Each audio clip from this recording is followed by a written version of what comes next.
এই যে প্লেনটিকে দেখছেন, এই প্লেনটি যাত্রীসহ সূর্যের আলো থেকে বাঁচার জন্য এমন একটি জায়গা খুঁজছিল যেখানে কোনোভাবেই সূর্যের আলো পৌঁছতে পারবে না। তবে প্লেনটি যখন আকাশের প্রায় ৩৪,০০০ ফুট উপরে চলে যায়, তখনই হঠাৎ করে প্লেনটির জানালার গ্লাসগুলো ভেঙে যেতে থাকে।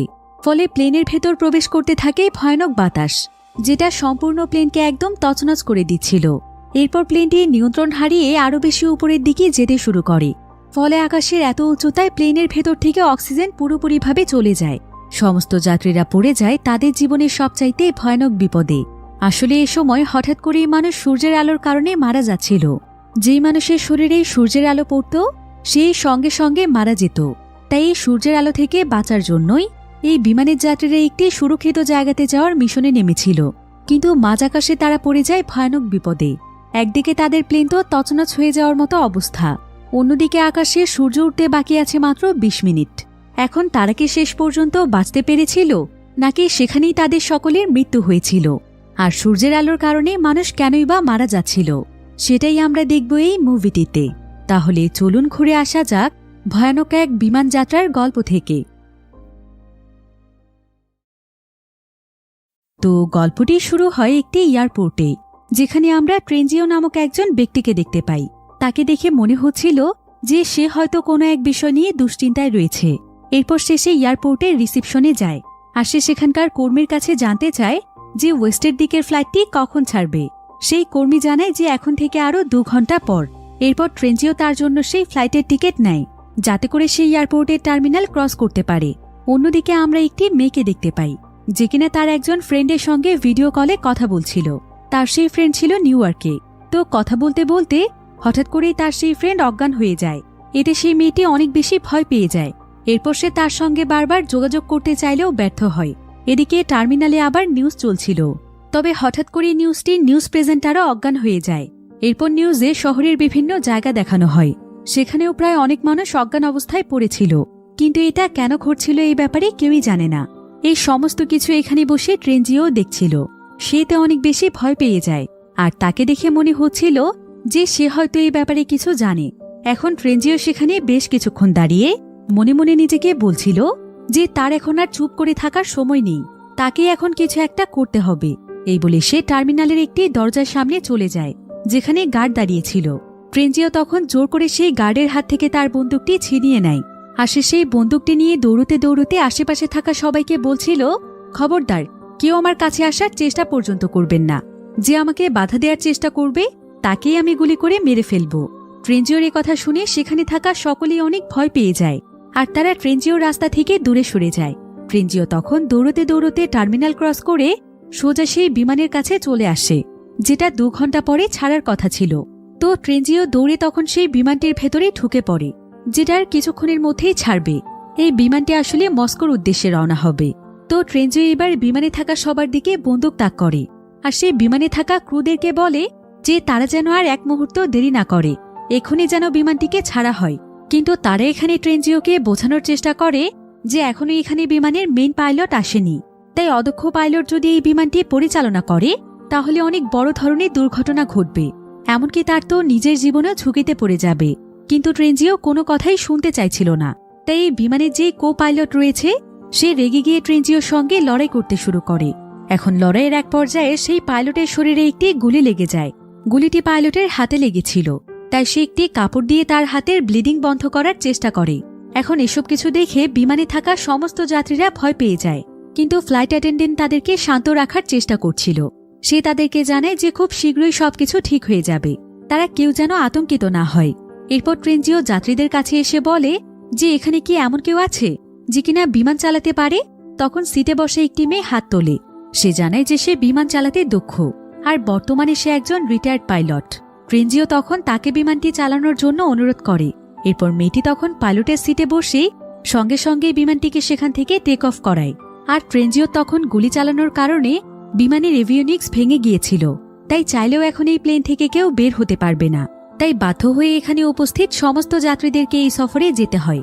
তো যে মেয়েটি এখানে বিমান চালাচ্ছিল সেই মেয়েটির নাম হচ্ছে সিলভি। এখানে এই বিমানে থাকা কো পাইলট সিলভির কাছে জানতে চায় যে এত ইমার্জেন্সি ভাবে প্লেনটিকে টেক অফ করানোর কি দরকার ছিল। ট্রেনজিও এখানে সিলভির মাথায় বন্দুক তাক করেছিল, যাতে করে সিলভি এবং বাকি সবাই তার কথা শোনে। এরপরেই কো পাইলট এখানে ট্রেনজিওর কাছে জানতে চায় যে এত ইমার্জেন্সি ভাবে বিমানটিকে টেক অফ করানোর কি দরকার ছিল। সে কি বিমানটিকে হাইজ্যাক করতে চাইছে? কিন্তু ট্রেনজিও তাকে জানায় যে সে নেটোর একজন বড় পদের অফিসার ছিল, অর্থাৎ সে নর্থ আটলান্টিক ট্রিটি অর্গানাইজেশনের একজন সদস্য। তাই সে এমন কিছু বিষয় সম্পর্কে জানে যেটা অন্যরা জানে না। তাই সে যেটা বলছে তারা যেন সেটাই করে। কিন্তু কো পাইলট বারবার তাকে প্রশ্ন করছিল। সে আসলে এই ঘটনার মূল কারণ জানতে চাইছিল। এখন প্রায় অনেকবার তার অনুরোধের পরে ট্রেনজিও তাদেরকে জানায় যে আসলে সূর্যের মধ্যে এমন কিছু পরিবর্তন ঘটেছে যার ফলে সূর্যের আলো মারাত্মকভাবে বিপজ্জনক হয়ে উঠেছে। আর আগামীকাল সূর্য ওঠার সাথে সাথে সূর্যের আলোতে নাকি সমস্ত মানুষ মারা যাবে। মানুষ যতই নিজেকে সূর্যের আলো থেকে সুরক্ষিত রাখার চেষ্টা করুক না কেন, এমনকি যারা ঘরের ভেতরেও লুকিয়ে থাকবে তারাও নাকি সূর্যের আলোর প্রভাবে মারা যাবে। এরপর ট্রেনজিও আরও বলে, আজকে সকাল থেকে সারাদিন যেই নিউজগুলো দেখানো হয়েছে সেগুলো আপনারা নিশ্চয়ই দেখেছেন। জাপান এবং কোরিয়ার মতো দেশগুলোতে অলরেডি অনেক মানুষ মারা গিয়েছে। যদিও নিউজে সেই সমস্ত মানুষদেরকে সেন্সলেস বলা হচ্ছে, কিন্তু আসলে তারা সবাই মারা গিয়েছে। আর যদি এখনো তারা কোনো ব্যবস্থা না করে তাহলে তারা সবাইও এই বিপদের সম্মুখীন হবে। কিন্তু ট্রেনজিওর এসব কথা পাইলট বিশ্বাসই করছিল না, কারণ তার কাছে মনে হচ্ছিল যে এত বড় কিছু হয়ে গেলে তো সবার জানার কথা। এখন পাইলট এখানে ট্রেনজিওকে বলে, আমার তো মনে হচ্ছে আপনি একজন পাগল। আপনার তো ট্রিটমেন্টের দরকার। আপনি নিজে ট্রিটমেন্ট না করে আমাদেরকে বিপদে ফেলতে এসেছেন। কিন্তু ট্রেনজিও তখন বলে, আপনার কাছে হয়তো এখন আমাকে সত্যিই পাগল মনে হতে পারে, কিন্তু বিশ্বাস করুন আমি সত্যি কথা বলছি। এরপর জানা যায় যে এই পাইলটের নাম হচ্ছে ম্যাথিউ। এখানে আবার ম্যাথিউর হাতে প্রচুর পরিমাণে ব্লিডিং হচ্ছিল। আর এই ব্যাপারটি সেখানে অ্যানাউন্স করলে একজন যাত্রী জানায় যে সে ডক্টর, সে পাইলটকে সাহায্য করতে পারবে। যদিও এখানে বুলেটটি বের করার মতো কোনো ব্যবস্থা ছিল না, কিন্তু সেই ডক্টর এখানে তার বেসিক নলেজকে কাজে লাগিয়ে একটি ধারালো জিনিসকে গরম করে কোনো মতে ম্যাথিউর হাতের বুলেটটিকে বের করে। আর সে খুব সুন্দরভাবে তাকে ব্যান্ডেজ করে দেয় এবং বলে যে তাকে স্ট্রং থাকতে হবে, কারণ এই বিমানের সমস্ত যাত্রীদেরকে বাঁচানোর দায়িত্ব এখন তার উপর। এরপর ম্যাথিউদের সাথে যখন ট্রেনজিও ছিল না, তখন ম্যাথিউ সেলভিকে বলে যে আপাতত তারা বিমানটিকে সেখানেই ল্যান্ড করাবে যেখানে ট্রেনজিও তাদেরকে বলবে, কারণ এখন ট্রেনজিওর কথা না শুনলে বিপদ হতে পারে। আর ট্রেনজিও যেহেতু তাদের উপর বন্দুক তাক করে তাদেরকে এই বিমানটি চালাতে বাধ্য করেছে, তাই এতক্ষণে নিশ্চয়ই মিলিটারি বিমান তাদের পিছু পিছু আসছে। তাদের দুশ্চিন্তার কোনো কারণ নেই, মিলিটারিরা অবশ্যই তাদেরকে উদ্ধার করবে। কিন্তু সেলফির কাছে মনে হচ্ছিল না যে কোনো মিলিটারি তাদেরকে বাঁচাতে আসছে। অন্যদিকে দেখা যায় যে বিমানটিতে থাকা সমস্ত যাত্রীরাও এই খবরটি জানতে পেরেছে যে সূর্যের রশ্মি মানুষকে মেরে ফেলছে, কিন্তু তারা কেউই এই বিষয়টি বিশ্বাস করতে পারছিল না। এখানে আয়াজ নামক একজন তুর্কিশ যাত্রী ছিল। সে এখানে বিমানে কর্মরত সকলের উপর চিৎকার চেঁচামেচি করছিল, কারণ তার কাছে মনে হচ্ছিল যে এটা হয়তো যাত্রীদেরকে কিডন্যাপ করার জন্য তাদের কোনো ট্র্যাপ হতে পারে। কিন্তু কেবিন ক্রু তাকে ভালোভাবে বিষয়টি বুঝিয়ে শান্ত করে। এরপর দেখা যায় কিছুক্ষণের মধ্যে একজন যাত্রী সেখানে অনেক অসুস্থ হয়ে পড়ে। আর প্রায় অনেক যাত্রী তাকে সাহায্য করতে গেলে আয়াজও সেই যাত্রীকে সাহায্য করার ভান করে। আর সে সুযোগ বুঝে তাড়াতাড়ি করে ট্রেনজিওর হাত থেকে তার বন্দুকটি ছিনিয়ে নেয়। এরপর সে ট্রেনজিওর দিকে উল্টো বন্দুক তাক করে তাকে বিমানের টয়লেটে চলে যেতে বলে। এখন ট্রেনজিও ভয় পেয়ে টয়লেটের মধ্যে চলে গেলে সবাই তাকে সেই টয়লেটের ভেতরেই বন্দি করে রেখে দেয়। এরপর আয়াজ এখানে ম্যাথিউর দিকে বন্দুক তাক করে। আর সে তার কাছে জানতে চায় যে আসলে এখানে কি হচ্ছে, সেই সাথে তারা যাত্রীদের সঙ্গে কি করতে যাচ্ছে। কিন্তু ম্যাথিউ এখানে তাকে বুঝিয়ে বলার চেষ্টা করে। সে তাকে বলে যে এটা তাদের কোনো ট্র্যাপ নয়, তারা যাত্রীদের সঙ্গে কিছুই করতে চায় না, বরং ট্রেনজিওর জন্য এসব কিছু হয়েছে। ট্রেনজিও দাবি করছে যে সূর্যের আলো নাকি মানুষকে মেরে ফেলছে, তাই ট্রেনজিও তাদেরকে প্লেন ছাড়তে বাধ্য করেছে। আর এখন তারা ওয়েস্টের দিকে যাচ্ছে যেখানে আইসল্যান্ড রয়েছে, কারণ সেখানে না গেলে ট্রেনজিও তাদের উপর হামলা করত। এরপর ম্যাথিউ সকলকে উদ্দেশ্য করে বলে, আপনাদের দুশ্চিন্তা করার কোনো প্রয়োজন নেই, আমরা কন্ট্রোল রুমের সাথে যোগাযোগ রাখার চেষ্টা করছি। যখনই আমরা আইসল্যান্ডে পৌঁছে যাব তখনই পুলিশ এসে আমাদেরকে উদ্ধার করবে এবং ট্রেনজিওকেও সঙ্গে সঙ্গে অ্যারেস্ট করা হবে। আপনারা শুধু সাময়িক সময়ের জন্য একটু ধৈর্য ধরুন। এখন ম্যাথিউর কাছে সূর্যের আলোর এই বিষয়টি শুনে অনেক যাত্রীরা বলে যে গতকাল থেকে তারাও অনেক অদ্ভুত জিনিস লক্ষ্য করেছে। তাহলে কি ট্রেনজিওর কথাই সত্যি? এসব কথা ভেবে সকলেই তাদের পরিবারের জন্য দুশ্চিন্তায় পড়ে যায়। কিন্তু বিমানের কো পাইলট এখানে তাদেরকে শান্ত করে আর বলে যে তাদের চিন্তা করার কোনো প্রয়োজন নেই। একজন পাইলট হিসেবে সকলের প্রতি তার যতটুকু কর্তব্য সেটা সে পালন করবে। যদি সত্যিই এমন কিছু হয়ে থাকে তাহলে সে তাদেরকে বাঁচানোর আপ্রাণ চেষ্টা করবে এবার দেখতে দেখতেই তাদের প্লেনটি আইসল্যান্ডের একদম কাছে চলে আসে। তো মিথু যখন এখানে প্লেনটিকে ল্যান্ড করাতে যাবে তখন সে দেখতে পায় যে এখানে তো অলরেডি অনেক প্লেন এসে ল্যান্ড করেছে, আর এত বেশি প্লেন এখানে এসে ল্যান্ড করেছে যে অনেক প্লেন তো ক্র্যাশ হয়ে আগুন লেগে গিয়েছে। তাই এখানে কিছুতেই তাদের প্লেনটিকে ল্যান্ড করানো যাবে না। এমনকি ট্রেনজিও এবং সেলভি উপর থেকেই দেখতে পায় যে সেখানে মানুষ বাঁচার জন্য ছুটোছুটি করছে। আর এত বেশি প্লেন এখানে ল্যান্ড করতে দেখে মেথিউ খুব ভালোভাবেই বুঝে যায় যে ট্রেনজিও আসলে তাদেরকে সত্য কথাই বলছে। এখন এখানে যেহেতু ল্যান্ড করার মতো তেমন কোনো জায়গা ছিল না, তাই মেথিউ সিদ্ধান্ত নেয় যে এখান থেকে তারা আরেকটু সামনের অঞ্চলে গিয়ে ল্যান্ড করবে, আর সেই জায়গাটি হচ্ছে স্কটল্যান্ড।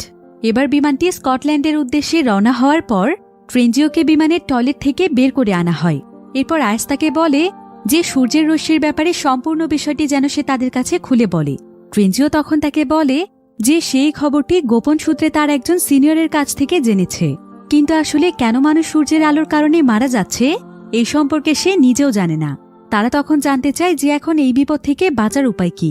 ট্রেনজিও তাদেরকে বলে এই ব্যাপারে আমি শুধুমাত্র এটাই জানি যে কোনোভাবেই আমাদেরকে সূর্যের আলোর সংস্পর্শে আসা যাবে না, সেই সাথে আমাদেরকে এমন একটি জায়গাতে আশ্রয় নিতে হবে যেখানে কোনোভাবেই সূর্যের আলো পৌঁছবে না। অন্যদিকে আমরা সেই যাত্রীকে দেখতে পাই যে কিনা কিছুক্ষণ আগেই অসুস্থ হয়ে পড়েছিল, আর তার অবস্থা এখানে অনেক বেশি খারাপ হয়ে যাচ্ছে, কারণ এখানে তার নিঃশ্বাস নিতে অনেক কষ্ট হচ্ছিল। তবে সে এখানে মারা যাওয়ার আগে বলে যে সে বিমানে ওঠার আগে ডায়মন্ড গিলে নিয়েছিল, যাতে করে সেগুলোকে সে একটি নির্দিষ্ট স্থানে নিয়ে যেতে পারে, তাই তার এই অবস্থা হয়েছে। এখন বিমানের সবাই চেষ্টা করছিল যে সেই ব্যক্তির ভেতর থেকে কোনো মতে ডায়মন্ডগুলো বের করে আনতে, যাতে করে সে বেঁচে যায়, কিন্তু হাজার চেষ্টা করার পরেও তারা ব্যর্থ হয়। এদিকে তাদের বিমানটি স্কটল্যান্ডের একদম কাছাকাছি চলে আসে, কিন্তু সেখানে ল্যান্ড করার মতো ভালো কোনো জায়গা ছিল না। তাই মেথিউ এবং সেলভি যখন প্লেনটিকে সেখানে ল্যান্ড করাতে যায় তখন পুরো প্লেনের অবস্থা একদমই খারাপ হয়ে যাচ্ছিল। এমনকি প্লেনটি একটি দেয়ালের সঙ্গে ধাক্কা খেতেই যাবে, কিন্তু মেথিউ এবং সেলভি কোনো মতে প্লেনটিকে নিয়ন্ত্রণে নিয়ে আসে, আর শেষমেশ তারা স্কটল্যান্ডে ল্যান্ড করতে সফল হয়। এরপর কিছুক্ষণের মধ্যেই বিমানে থাকা প্রত্যেকের কাছে তাদের পরিবারের সদস্যদের কাছ থেকে নানা ধরনের মেসেজ আসছিল যে তারা এখনো ঠিক আছে কিনা, কারণ এখন সূর্যের এই বিষয়টি সবাই জানতে পেরেছে। এমনকি ইন্টারনেটেও এখন পুরো বিশ্বে এই নিউজটি ভাইরাল হয়ে গিয়েছে। এবার যাত্রীরা এখানে সেই সমস্ত নিউজের মাধ্যমে জানতে পারে যে বর্তমানে পৃথিবীর প্রায় অর্ধেক মানুষই নাকি সূর্যের আলোর সংস্পর্শে এসে মারা গিয়েছে, অর্থাৎ যে সমস্ত দেশগুলোতে এখন সূর্য উঠেছে সেই সমস্ত দেশগুলো শত শত মানুষ মারা যাচ্ছে। এদিকে তারা এখন যে এয়ারপোর্টটিতে ল্যান্ড করেছে সেখানে কোনো মানুষই ছিল না, কারণ অলরেডি সেখান থেকে সকল মানুষেরা পালিয়ে গিয়েছে। এরপর তারা সবাই মিলে সেখানে পরিকল্পনা করছিল যে যেভাবেই হোক তাদেরকে একটি অন্ধকার সুরক্ষিত জায়গা খুঁজে বের করতে হবে। কিন্তু নিউজের মাধ্যমে তারা সবাই একটি বিষয় জানতে পেরেছিল যে সূর্য ওঠার পরে যদি কেউ মাটির নিচের বাংকারের মধ্যে গিয়েও লুকিয়ে থাকে তাও নাকি সে মারা যাবে। কিন্তু তারপরও তারা সবাই বাঁচার জন্য নানাভাবে প্রস্তুতি গ্রহণ করছিল। এদিকে কিছুক্ষণের মধ্যে বিমানটি তাদেরকে নিয়ে ওয়েস্টের দিকে রওনা হবে, তাই সকল যাত্রীরা এয়ারপোর্টে তাদের সমস্ত দরকারি জিনিসপত্র গুছিয়ে নিচ্ছিল, যেমন খাবার পানি থেকে শুরু করে অন্যান্য জিনিসপত্র। এই সমস্ত জিনিস রেডি করে তারা আবারও বিমানে উঠে পড়ে। কিন্তু তাদের মধ্যে আরও একজন যাত্রী ছিল যে কিনা তার ওয়াইফের কাছে যেতে চাচ্ছিল, তাই সে বিমান থেকে চলে যেতে চায়, কারণ সে ওয়েস্টের দিকে যাবে না, সে এখান থেকে তার ওয়াইফের কাছে যাওয়ার চেষ্টা করবে। কিন্তু সবাই এখানে তাকে বাধা দেওয়ার চেষ্টা করলে লোকটি অনেক রেগে যায়, যার ফলে তাকে প্লেন থেকে চলে যাওয়ার অনুমতি দেওয়া হয়। এবার সম্পূর্ণভাবে প্রস্তুত হয়ে আবারও বিমানে করে তারা তাদের নেক্সট স্টপের উদ্দেশ্যে রওনা হয়। তাদের নেক্সট স্টপ ছিল কানাডায়। সেখানে তারা বিমানটিকে স্টপ করে বিমানের মধ্যে ফিউয়েল ঢোকাবে এবং তাদের বিমানের রেডিওটিকে ফিক্সড করবে, যাতে করে প্রতিটি মুহূর্তে তারা সমস্ত জায়গার খবরাখবর পেতে পারে। কারণ হঠাৎ করেই তাদের প্রত্যেকের মোবাইলেরই ইন্টারনেট কানেকশন চলে গিয়েছিল, কিন্তু কিছুক্ষণ পরেই দেখা যায় যে ইন্টারনেট কানেকশন আবারও ঠিক হয়ে গিয়েছে। এখন তাদের প্রত্যেকের ফোনেই তাদের পরিবারের কাছ থেকে শেষ একটি মেসেজ এসেছে।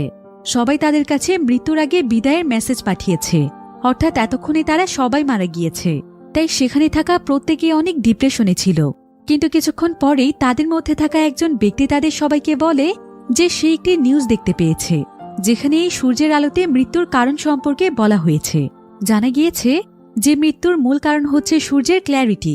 এখন সূর্যের ক্ল্যারিটি সম্পর্কে তো সবাই জানত না, তবে বিমানটিতে একজন ক্লাইমেট এক্সপার্ট ছিল যার কিনা সূর্যের ক্ল্যারিটি সম্পর্কে ধারণা রয়েছে। সে তখন সকলকে উদ্দেশ্য করে বলে যে সূর্যের মধ্যে একটি ম্যাগনেটিক ফিল্ড রয়েছে যেটা প্রতি 11 বছর পর পর রিভার্স হতে থাকে। কিন্তু এবার যখন সেটা সেই একই পদ্ধতিতে রিভার্স হচ্ছিল তখন দেখা গিয়েছে যে রিভার্সের গতি এবার অনেক কম। তাই পৃথিবীতে সূর্যের গামারশ্মির বিকরণ বেড়ে গিয়েছে। গামারশ্মি হচ্ছে এক প্রকার চুম্বকীয় বিকরণ, যেটার কারণে পৃথিবীতে এর প্রভাব অনেক বেশি পড়ে। এমনকি সূর্যের আলো আস্তে আস্তে মানুষের জন্য বিপজ্জনক হয়ে ওঠে। আর গামারশ্মিজনিত সূর্যের আলো মানুষের শরীরে পড়লে সঙ্গে সঙ্গেই মানুষের শরীরের গতি একদম পরিবর্তন হয়ে যায়। এমনকি মুহূর্তের মধ্যে শরীরের ভেতরে বিভিন্ন প্রতিবন্ধকতা তৈরি হয়। আর এই কারণেই এখন মানুষ সূর্যের আলোর সংস্পর্শে আসলেই মারা যাচ্ছে। এসব কথা জানতে পেরে সবাই বুঝে যায় যে সূর্যের আলোতে মানুষের মৃত্যুর মূল কারণই হচ্ছে গামারশ্মি। এবার কিছুক্ষণ পরেই দেখা যায় যে আইএস একটি নতুন রিপোর্ট পেয়েছে, যেখানে RAF এর 3 জন ব্যক্তির ছবি দেওয়া আছে।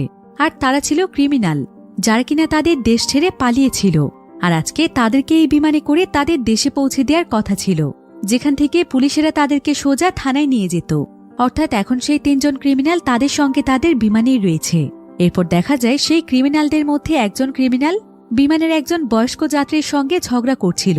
আর সামান্য একটি বিষয় নিয়ে সে তাকে মারধর করে ধাক্কা দিয়ে ফেলে দেয়, যার ফলে সেখানে সে বৃদ্ধ লোকটি মারা যায়। এখন এই 3 জন ক্রিমিনালের জন্য সবাই অনেক আতঙ্কিত হয়ে পড়েছিল, কারণ এরা যে কোনো সময় যে কোনো মানুষের গায়ে হাত তুলতে পারে। তো মিথু যখন এই বিষয়টি জানতে পারে তখন সে সিদ্ধান্ত নেয় যে তারা কানাডার এয়ারপোর্টে এই 3 জন ক্রিমিনালকে বিমান থেকে নামিয়ে দেবে। এরপর ফিউল ভরে বাকি যাত্রীদেরকে নিয়ে সে রওনা হবে। এখানে সবাই তার কথার সঙ্গে একমত হয়, কিন্তু তাদের এই প্ল্যানটি সম্পর্কে সেই 3 জন ক্রিমিনাল জানত না। এরপর তাদের প্ল্যান মোতাবেক তারা সঙ্গে সঙ্গে কানাডার এয়ারপোর্টে ল্যান্ড করে। আর এখানে আস্তে আস্তে তাদের প্রায় মধ্যরাত পার হয়ে গিয়েছিল। তাই সূর্য উঠতে এখন আর মাত্র 2 ঘন্টা সময় বাকি। তাই তাড়াতাড়ি করে সমস্ত যাত্রীদেরকে বিমান থেকে নামানো হয়। এরপর প্ল্যান মোতাবেক সেই 3 জন ক্রিমিনালকে বলা হয় যে তাদের বিমানের রেডিওতে সমস্যা হয়েছে। তাই তাদের দায়িত্ব হচ্ছে যে আশেপাশে কোনো রিপেয়ার শপ আছে কিনা সেটা খোঁজা, যেখান থেকে তারা বিভিন্ন প্রয়োজনীয় জিনিসপত্র নিতে পারবে। আর ততক্ষণে বাকি যাত্রীরা অন্যান্য প্রস্তুতি গ্রহণ করবে। কিন্তু সেই ক্রিমিনালরা তখন জানায় যে আশেপাশে সব খুঁজতে তাদের কোনো সমস্যা নেই, কিন্তু তারা চায় যে তাদের সঙ্গে আরও 2 জন যাত্রী যাক, কারণ তারা 3 জন মিলে এত বড় এরিয়াতে খুঁজে শেষ করতে পারবে না।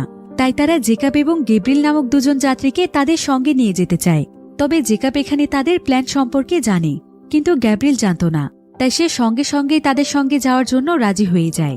এখানে আবার জেকাবের মাথায় একটি প্ল্যান আসে, তাই সেও তাদের সঙ্গে চলে যায়। আর কিছুক্ষণের মধ্যেই তারা সবাই মিলে একটি শপও খুঁজে পেয়ে যায়। এবার শপের মধ্যে প্রবেশ করার পর জেকাব তার প্ল্যান অনুযায়ী সেই 3 জন ক্রিমিনালকে শপের একটি রুমের মধ্যে বন্দী করে ফেলে। আর সে গেব্রিলকে তার সঙ্গে তাড়াতাড়ি করে আসতে বলে। কিন্তু গেব্রিল কিছুতেই তাদের 3 জনকে ছেড়ে যেতে চাইছিল না, কারণ সে তো মূল ঘটনা জানত না। জেকাব তখন তাকে বলে যে সে পরে তাকে সবকিছু খুলে বলবে, তাই এখন যেন সে তার কথা শোনে। কিন্তু গেব্রিল তার কোনো কথাই শুনতে চায় না, যার ফলে জেকাব তখন একাই সেখান থেকে বেরিয়ে যায়, কারণ তার হাতে এখন এত বেশি সময় ছিল না যে সে গেব্রিলকে মানিয়ে তার সঙ্গে নিয়ে যাবে। কিছুক্ষণের মধ্যেই তাদের প্লেনটি ছেড়ে দেয়া হবে। অন্যদিকে সেই 3 জন ক্রিমিনালও সেখান থেকে বেরিয়ে পড়েছিল, কিন্তু তারা এখানে গেব্রিলকেই তাদের সাথে নিয়ে যায় না। গেব্রিল তাদেরকে পেছন থেকে চিৎকার করে ডাকতে থাকে, কিন্তু তারা তাকে সেখানে রেখে সেখান থেকে চলে যায়। অন্যদিকে জেকাব কোনো মতে প্লেনে উঠে পড়ার পর মেথিউ এবং সিলভি সঙ্গে সঙ্গে প্লেনটি ছেড়ে দেয়। কিন্তু ততক্ষণে সেখানে সেই ক্রিমিনালরা চলে আসে, আর তারা অনবরত প্লেনের গ্লাসের মধ্যে গুলি করতে থাকে। কিন্তু গ্লাসগুলো অনেক মজবুত হওয়ার কারণে কোনো মতে প্লেনটি বেঁচে যায়। প্লেনটি তাদের গন্তব্যস্থলের দিকে রওনা হয়। এদিকে প্লেনের মধ্যে অসুস্থ একটি বাচ্চা ছিল। তো আয়াজ এখানে বাচ্চাটির সঙ্গে বন্ধুত্ব করার চেষ্টা করছিল, কিন্তু এমন সময় সেখানে বাচ্চাটির মা এসে আয়াজকে বলে যে সে যেন তার বাচ্চার কাছ থেকে দূরে থাকে। এরপর ঠিক এমন সময় প্লেনের রেডিওতে একটি সিগন্যাল পাওয়া যায়। এখানে জানা যায় যে হাওয়াই নামক একটি জায়গাতে কিছু প্যাসেঞ্জার রয়েছে, যারা কিনা পানির নিচে থাকা একটি বাংকারের মধ্যে লুকিয়ে আছে। এরপর প্লেনে থাকা সবাই জানতে পারে যে তারা সেই পানির নিচের বাংকারের মধ্যে লুকিয়ে থাকার কারণে সূর্য ওঠার পরেও তারা এখনো বেঁচে আছে, তাদের কিছুই হয়নি। আর এটাই হয়তো এখন সূর্যের আলো থেকে বাঁচার একমাত্র রাস্তা। এখন মেথিউ এখানে সবাইকে বলে যে সেই মানুষগুলো আর কতক্ষণ বাংকারের মধ্যে লুকিয়ে থাকবে, আমাদের উচিত তাদেরকে গিয়ে উদ্ধার করে আমাদের সঙ্গে নিয়ে আসা, তারপর না হয় আমরা সবাই মিলে একটা ব্যবস্থা করে ফেলব। কিন্তু সিলভি এটা করতে মেথিউকে নিষেধ করে। সে এখানে তাকে বলে যে তাদের হাতে এখন সময় খুব কম, আর তারা তো এটাও নিশ্চিত নয় যে খবরটি আসলে সত্য কিনা। তাই এই মুহূর্তে এমন বোকার মতো সিদ্ধান্ত নেওয়াটা একদমই ঠিক হবে না। এবার এই নিউজটি জানার পর ট্রেনজিও এখানে সকলের উদ্দেশ্যে বলে যে শুরু থেকেই সবকিছুর সিদ্ধান্ত মেথিউ একাই নিচ্ছে, তাদেরও তো মতামত রয়েছে।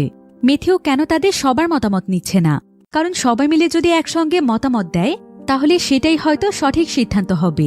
এরপর মেথিউ সকল যাত্রীদের উদ্দেশ্যে বলে যে এখন থেকে প্রত্যেকটি বিষয়ে সকলের ভোট নেওয়া হবে, আর যে বিষয়টির উপর ভোট বেশি পড়বে তারা সেই সিদ্ধান্তটিকেই গ্রহণ করবে। কিন্তু ঠিক এমন সময় প্লেনের ওয়ার্নিং অ্যালার্ম বেজে ওঠে। জানা যায় যে প্লেনের কোনো ফাংশনে সমস্যা হয়েছে, তাই প্লেনের সবকিছু একদম তছনছ হয়ে যাচ্ছিল। দেখতে দেখতেই প্লেনটি নিচের দিকে পড়ে যাচ্ছিল। এতে সমস্ত যাত্রীরা একদম ভয় পেয়ে যায়। এদিকে সঙ্গে সঙ্গে মেথিউ বিষয়টি চেক করতে গিয়ে দেখতে পায় যে সেই 3 জন ক্রিমিনাল আসলে তাদের পিছু করছিল। এমনকি তাদের 3 জনের মধ্যে একজন তো প্লেনের পাখা ধরে ঝুলে আছে, আর সে এমন একটি জায়গাতে রয়েছে যে সেখানে থাকার কারণেই প্লেনের মধ্যে এমন সমস্যা দেখা দিয়েছে। এমনকি সে সেখানে থাকলে তারা ঠিকমতো ল্যান্ডিংও করতে পারবে না। তাই মেথিউকে এখানে একটি কঠিন সিদ্ধান্ত নিতে হয়। সেটা হলো যে তারা এখন অনেক দ্রুত গতিতে প্লেনটিকে চালাবে, যাতে করে বাতাসের গতির কারণে সেই ক্রিমিনাল এমনিতেই সেখান থেকে পড়ে যায়। কিন্তু আকাশের এত উচ্চতায় প্লেনের গতি বাড়ানোর ফলে প্লেনের ভেতর অক্সিজেন একদম কম হয়ে যাবে। তাই প্রত্যেকটি যাত্রীকে তাদের কাছে থাকা অক্সিজেন মাস্ক পরতে বলা হয়। এরপর সঙ্গে সঙ্গে প্লেনের গতি প্রায় কয়েক গুণ বাড়িয়ে দেয়া হয়। কিন্তু এটাই ছিল তাদের সবচাইতে বড় ভুল, কারণ প্লেনের গ্লাসের মধ্যে গুলি করার কারণে গ্লাসগুলো ভেঙে না গেলেও সেগুলো অনেক নর্মাল হয়ে গিয়েছিল। আর এখন এত বেশি বাতাসের প্রেসারে গ্লাসগুলো একদম ভেঙে যায়, যার ফলে বাহিরের দ্রুতগতির বাতাস প্লেনের মধ্যে চলে আসে। এতে প্লেনের মধ্যে যেন তোলপাড় শুরু হয়ে যায়, কারণ এই বাতাস এতটাই শক্তিশালী ছিল যে প্লেনের সবকিছু একদম ভেঙেই যাচ্ছিল। এমনকি সমস্ত যাত্রীরাও এখানে নিজেদের নিয়ন্ত্রণ হারিয়ে ফেলেছিল। কিন্তু আয়েজ এখানে কোনো মতে একটি বোর্ডের ব্যবস্থা করে, আর জেকব সেই বোর্ডটি দিয়ে গ্লাসের ভাঙা অংশটিকে চেপে ধরে থাকে, আর সে তাড়াতাড়ি করে সেই ভাঙা গ্লাসটিকে বোর্ড দিয়ে আটকে দেয়। অন্যদিকে মেথিউ আস্তে আস্তে প্লেনের গতি কমিয়ে আনে। এদিকে সেই বোর্ডটির কারণে প্লেনের মধ্যে বাতাস ঢোকাও অনেকটা কমে যায়। কিন্তু এখানে যেই অসুস্থ বাচ্চাটি ছিল তার এখানে নিঃশ্বাস নিতে কষ্ট হচ্ছিল, কারণ তার এমনিতেই শ্বাসকষ্টের সমস্যা। কিন্তু এমন সময় আয়েজের মাথায় একটি বুদ্ধি আসে। সে এক্সট্রা একটি অক্সিজেনের পাইপ বাচ্চাটির মাস্কের সঙ্গে অ্যাটাচ করে দেয়, যার ফলে বাচ্চাটি কিছুক্ষণের মধ্যেই সুস্থ হয়ে যায়। এটা দেখে বাচ্চাটির মা এখানে আয়েজের কাছে ক্ষমা চায়, কারণ কিছুক্ষণ আগে সে আয়েজের সঙ্গে খারাপ ব্যবহার করেছিল। সে তার বাচ্চার কাছ থেকে তাকে দূরে থাকতে বলেছিল, কিন্তু এখন আয়েজই তাদের বিপদের সময় তাদের পাশে দাঁড়িয়েছে। তো এই প্লেনটির এখন যাওয়ার কথা ছিল হাওয়াইতে, কিন্তু মেথিউ এখানে সবকিছু পর্যবেক্ষণ করে বলে যে আমরা এখন যে গতি নিয়ে এগোচ্ছি এভাবে করে নির্দিষ্ট সময়ের মধ্যে আমরা হাওয়াইয়ে পৌঁছতে পারবো না। তাই তারা সঙ্গে সঙ্গেই তাদের লোকেশন চেঞ্জ করে ফেলে। এদিকে আবার তাদের প্লেনের মধ্যে তেমন একটা ফিউয়েলও ছিল না, তাই সেলভি বলে যে আলাস্কাতে তারা ইমার্জেন্সি ল্যান্ড করতে পারবে, আর সেখান থেকে তাদের প্লেনে ফিউয়েলে নিতে হবে। কিন্তু এখানে জানা যায় যে তাদের প্লেনের যে ল্যান্ডিং এরিয়া রয়েছে সেখানে এখনও 2 জন ক্রিমিনাল লুকিয়ে আছে, আর তাদের জন্য এখন তারা চাইলেও প্লেনটিকে সঠিকভাবে ল্যান্ড করাতে পারবে না। তাই প্রথমে তাদেরকে সেখান থেকে সরানোর ব্যবস্থা করতে হবে। এখন আয়াত, জ্যাকব এবং ট্রেনজিও তারা 3 জন মিলে সেই ক্রিমিনালদেরকে সেখান থেকে বের করার দায়িত্ব নেয়। তারা কিছু প্রয়োজনীয় জিনিসপত্র জোগাড় করে প্লেনের ক্যারেজের কাছে গিয়ে সেখানে অনেক বড় একটি জায়গা তৈরি করে। এরপর ক্যারেজে প্রবেশ করে সেখানে ছোট্ট একটি ছিদ্র করে, আর যখনই সেই ছিদ্র দিয়ে বন্দুক ঢুকিয়ে ক্রিমিনালদেরকে গুলি করতেই যাবে তখনই সেই ক্রিমিনাল এখানে বন্দুকটি ধরে ফেলে, আর সে উল্টো ট্রেনজিওকে এখানে গুলি করে মারতেই যাচ্ছিল। কিন্তু এমন সময় আয়েজ এসে কোনো মতে ট্রেনজিওকে বাঁচিয়ে নেয়, আর সেই ক্রিমিনালগুলোকে মেরে ফেলে। এবার তারা 3 জন যখন প্লেনের মেন সেকশনে চলে আসে তখন এখানে সমস্ত যাত্রীরা আয়াজকে ঘিরে ধরে। তারা এখানে জানায় যে তারা আয়াজের ব্যাগ থেকে অনেক দামি কিছু ডায়মন্ড পেয়েছে। আসলে শুরুর দিকে যেই যাত্রী ডায়মন্ড গিলে ফেলার কারণে মারা গিয়েছিল তাকে কানাডায় তারা সবাই মিলে দাফন করেছিল। কিন্তু একজন যাত্রী এখানে সবাইকে বলে যে সে নাকি আয়াজকে সেই প্যাসেঞ্জারের পেট কেটে ডায়মন্ডগুলো বের করতে দেখেছিল। তাই সবাই এখানে আয়াজের উপর রেগে যায়। তারা বলে যে একজন মানুষ মারা গিয়েছে, আর সে কিনা এভাবে তার শরীর থেকে ডায়মন্ড নিয়ে নিয়েছে, সে কতটা জঘন্য একজন মানুষ। কিন্তু আয়াজ এখানে তাদের সবাইকে বোঝানোর চেষ্টা করে। সে তাদেরকে বলে যে সে একজন স্মাগলার এবং এই ডায়মন্ডগুলোও তার। সেই ডায়মন্ডগুলো সেই প্যাসেঞ্জারের মাধ্যমে পাচার করার জন্যই নিয়ে যাচ্ছিল, কিন্তু সে সঠিকভাবে ডায়মন্ডগুলোকে শরীরের ভেতরে রাখার ইনস্ট্রাকশন ফলো না করার কারণে হঠাৎ করেই তার মৃত্যু হয়েছে। তাই বাধ্য হয়ে সে ডায়মন্ডগুলো বের করে নিয়েছে। আয়াত জানায় যে এই ডায়মন্ডগুলো নাকি অনেক দামি, তারা অনেক কষ্ট করে একটি মিউজিয়াম থেকে চুরি করেছে। কিন্তু এসব কথা শুনে একজন মহিলা এখানে বলে যে আয়াজও তো তাহলে একজন ক্রিমিনাল, তাকেও তাহলে প্লেন থেকে বের করে দেয়া হোক। কিন্তু প্লেনের বেশিরভাগ মানুষেরই মতামত ছিল যে আয়াজ তো তাদের সবাইকে কোনো না কোনোভাবে হেল্প করেছে, তাই তাকে এত বড় শাস্তি দেওয়াটা ঠিক হবে না। এরপর সকলের ভোট অনুযায়ী আয়াজকে একটি হ্যান্ডকাপ দিয়ে সেখানে বেঁধে রাখা হয়। এরপর কিছুক্ষণের মধ্যেই তারা আলাস্কাতে ল্যান্ড করে, আর সেখান থেকে তারা দ্রুত প্লেনের মধ্যে ফুয়েল ভরে নেয়। এবার তাদের মধ্যে যেই ক্লাইমেট এক্সপার্ট ছিল সে এখানে বলে যে তারা কানাডার সব থেকে যেই ফলমূলগুলো তাদের সঙ্গে করে নিয়ে এসেছিল সে সেগুলো একটু টেস্ট করে দেখেছে, কিন্তু ফলগুলোর মধ্যে কোনো স্বাদই ছিল না। অর্থাৎ সূর্যের গামারশ্মি এখন এত তীব্র হয়ে গিয়েছে যার ফলে সেটা সমস্ত খাবারের টেস্টই নষ্ট করে দিয়েছে। আর এভাবে চলতে থাকলে কোনো খাবারই আমাদের শরীরে কাজ করবে না, এমনকি সমস্ত খাবারও নষ্ট হয়ে যাবে। এতে আমরা সূর্যের আলোতে মারা না গেলেও হয়তো একদিন আমাদেরকে না খেয়েই মরতে হবে। এদিকে মিথিও এসব কথা শুনতে পাচ্ছিল, তাই সেখানে সেই লোকের কাছে এসে বলে তাদেরকে এখন শুধুমাত্র একটি বিষয়ের উপর ফোকাস করতে হবে, সেটা হলো যেভাবেই হোক তাদেরকে এমন একটি জায়গাতে যেতে হবে যেখানে সূর্যের আলো নেই। তাই খাবারের ব্যাপারে তারা পরে চিন্তা করবে। এবারের কিছুক্ষণ পরেই আবারও রেডিওতে সিগন্যাল পাওয়া যায়, যেখানে কি কথা বলা হচ্ছিল সেটা ভালো করে বোঝা যায় না। তারা শুধুমাত্র একটি কথাই শুনতে পায়, সেটা হলো স্টারা 17। তো এতে তারা সবাই বুঝতে পারে যে রেডিওতে এখন যে কথা বলছে সে আসলে একজন অ্যাস্ট্রোনয়েট, যে কিনা স্পেস থেকে কনভারসেশন করছে।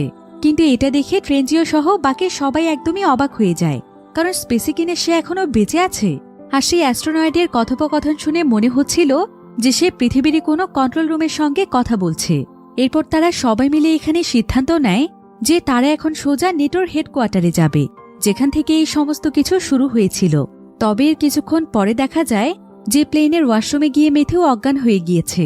আসলে তার হাতে গুলি লাগার ফলে সে যেহেতু কোনো মেডিসিনই নেয়নি, তাই এখন তার শরীরের অবস্থা অনেক খারাপ হয়ে গিয়েছে, আর তার হাত থেকে ইনফেকশন এখন পুরো শরীরে ছড়িয়ে পড়ছে।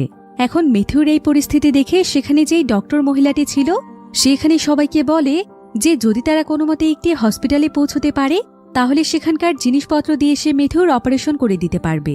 কিন্তু সেলভি এখানে অনেক দুশ্চিন্তায় পড়ে গিয়েছিল, কারণ মেথিউকে ছাড়া তার একার পক্ষে প্লেন চালানো সম্ভব নয়। কিন্তু সেলভি এতে রাজি হতে চাইছিল না। তবে কয়েকজন যাত্রী এসে সেলভিকে বোঝায়। তারা বলে যে সবাই এখন সেলভির উপরই ভরসা করে আছে, তাই সেলভি যেন প্লেনটিকে একা চালানোর চেষ্টা করে দেখে। তাদের পুরোপুরি বিশ্বাস আছে যে সেলভি চেষ্টা করলে অবশ্যই পারবে। এদিকে তাদের হাতে এখন খুব একটা সময় ছিল না, তাই সেলভি একাই তখন প্লেনটিকে স্টার্ট করে। সেলভি আসলে বহু বছর ধরে প্লেন চালায়নি, তাই মেথিউ তাকে যেভাবে ইনস্ট্রাকশন দিচ্ছিল সেভাবেই সে প্লেনটিকে চালাচ্ছিল। আর এখন যেহেতু মেথিউ ছিল না, তাই সেলভি তার মোবাইলের মাধ্যমে ইউটিউবে ভিডিও অন করে, আর সেই ভিডিওতে দেখানো ইনস্ট্রাকশন ফলো করে কোনোমতে সে প্লেনটিকে পরিচালনা করছিল। কিন্তু সেলভির কাছে প্লেন ল্যান্ড করানো এবং টেক অন করানোর কাজটিকে অনেক কঠিন মনে হতো। তবে সমস্ত প্যাসেঞ্জাররা সেলভিকে ভরসা দেয়। এরপর সেলভি যখনই প্লেনটিকে ল্যান্ড করাতে যায় তখন সেখানে নানা রকমের সমস্যা দেখা দেয়।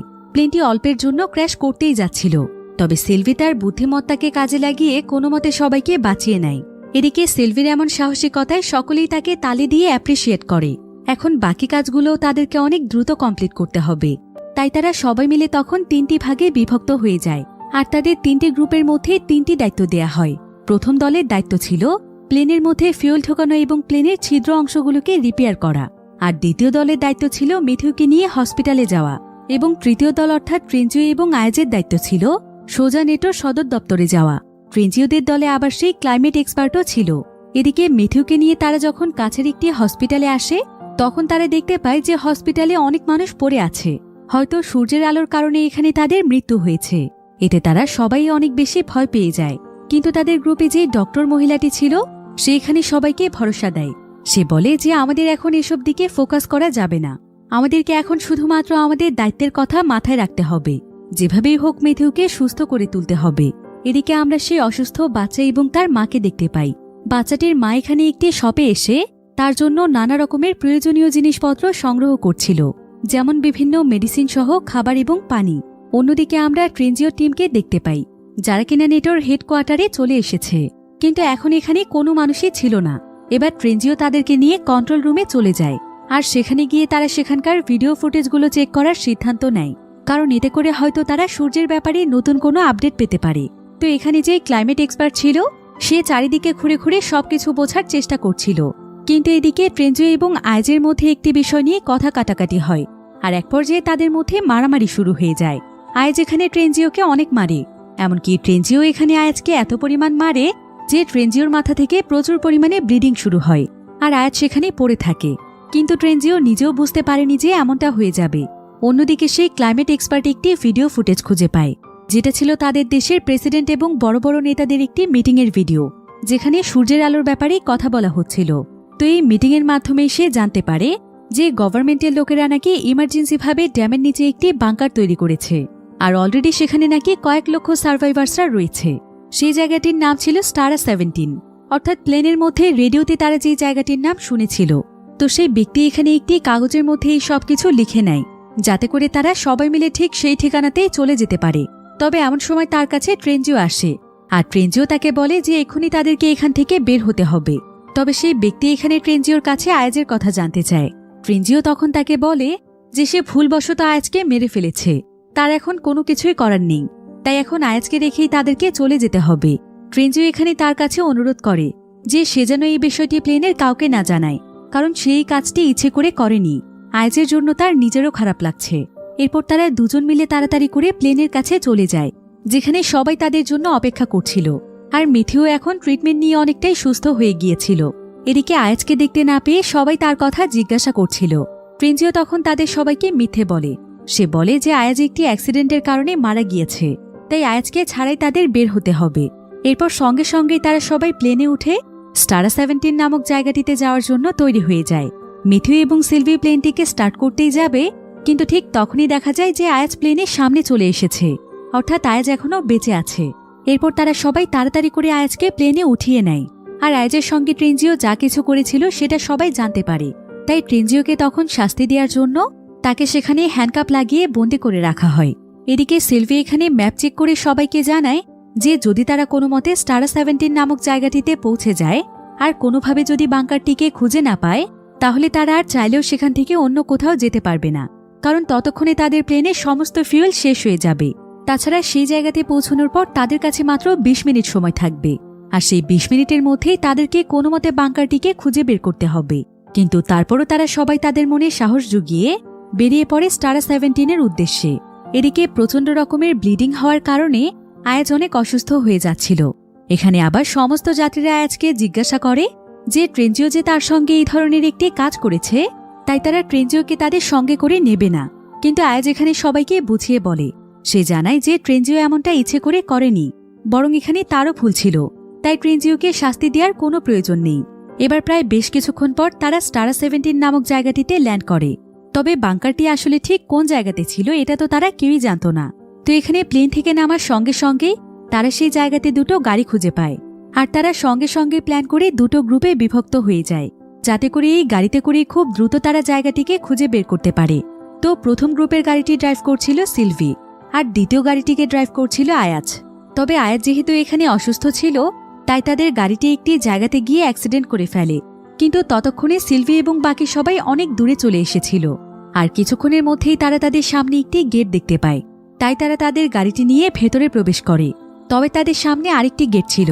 তো একজন যাত্রী যখন দৌড়ে সেই গেটটিকে পার হওয়ার চেষ্টা করছিল, তখন সে সঙ্গে সঙ্গে ছিটকে মাটিতে পড়ে যায়, কারণ এই গেটটির মধ্যে ইলেকট্রিসিটি রয়েছে। এখন তারা বুঝতে পারছিল না যে তারা এই গেটটি কিভাবে পার হবে। কিন্তু এমন সময় তারা সেই গেটের পাশে একটি বাটন দেখতে পায়, আর তারা বুঝতে পারে যে এই বাটনটি প্রেস করলে গেটটি খোলে। কিন্তু সমস্যা হচ্ছে বাটনটিকে একজনের চেপে ধরে রাখতে হবে। তাই ট্রেনজিও তখন এই কাজটি করতে চায়। সে জানায় যে সবার পার হওয়ার পর সে পার হবে। এরপর ট্রেনজিও যখন বাটনটিকে প্রেস করে ধরে রাখে, তখনই সেখানে সিলভি এসে ট্রেনজিওকে গেটের সঙ্গে লক করে দেয়। আর সে ট্রেনজিওকে জানায় যে তারা ট্রেনজিওকে বিশ্বাস করে না। ট্রেনজিও যদি ইচ্ছে করেই তাদেরকে শক দিয়ে মেরে ফেলে, কারণ সে তো এমনিতেই আজের সঙ্গে অনেক খারাপ একটি কাজ করেছে, তাই সকল মানুষের পার হওয়ার পর সে পার হবে, অর্থাৎ তাদের পেছনে যারা পড়ে রয়েছে তারাও পার হওয়ার শেষে ট্রেনজিও পার হবে। কিন্তু একথা শুনে ট্রেনজিও অনেক রেগে যায়, কারণ তারা কখন আসবে সেটা কেউই জানে না। এরপর ট্রেনজিওকে সেখানে রেখেই তারা সবাই মিলে ভেতরে চলে যায়। ট্রেনজিও তখন আয়াজ এবং বাকি সবার জন্য অপেক্ষা করতে থাকে, কারণ তারা আসলেই তার হাতের হ্যান্ডকাপ খুলে দেবে। অন্যদিকে আমরা আয়াজ এবং বাকিদেরকে দেখতে পাই তারা দৌড়তে দৌড়তে আরেকটি গেটের কাছে চলে এসেছিল, যেটা ছিল এই জায়গাটিরই পেছনের গেট। তাই তারা সবাই মিলে তখন সেই গেট দিয়েই ভেতরে প্রবেশ করে। কিন্তু এদিকে বাহিরেই থেকে যায় ট্রেনজিও। অন্যদিকে তারা সবাই মিলে যখন ভেতরে প্রবেশ করে, তখন কয়েকজন মিলিটারি তাদেরকে ওয়েলকাম জানায় আর বলে যে তাদের দুশ্চিন্তার কোনো প্রয়োজন নেই, এখানে সার্ভাইভার্সদের জন্য সমস্ত ব্যবস্থা রয়েছে। আর তাছাড়া এখানে তাদেরকে শুধুমাত্র 2 দিন থাকতে হবে, কারণ 2 দিন পরে সবকিছু আবারও স্বাভাবিক হয়ে যাবে। এদিকে তারা যেহেতু গেটের কাছ থেকে অনেক দূরে চলে এসেছে, তাই ট্রেনজিওকে নিয়ে আসতে গেলে ততক্ষণে সূর্য উঠে যাবে, যার ফলে তারা কেউই আর ট্রেনজিওকে ফিরিয়ে আনতে যায় না। এদিকে ট্রেনজিও নিজেকে ছাড়ানোর অনেক চেষ্টা করছিল, কিন্তু শেষমেশ সে ব্যর্থ হয়ে নিজের কাছেই নিজে হার মেনে নেয়, আর সে মৃত্যুর জন্য প্রস্তুত হয়ে যায়। সে এখানে তার জীবনে করা সমস্ত ভুলের জন্য সৃষ্টিকর্তার কাছে ক্ষমা চায়। এরপর দেখতে দেখতে সেখানে সূর্য উঠে যায়। বাকি সবাই বেঁচে গেলেও ট্রেনজিও সেখানেই মৃত্যু হয়।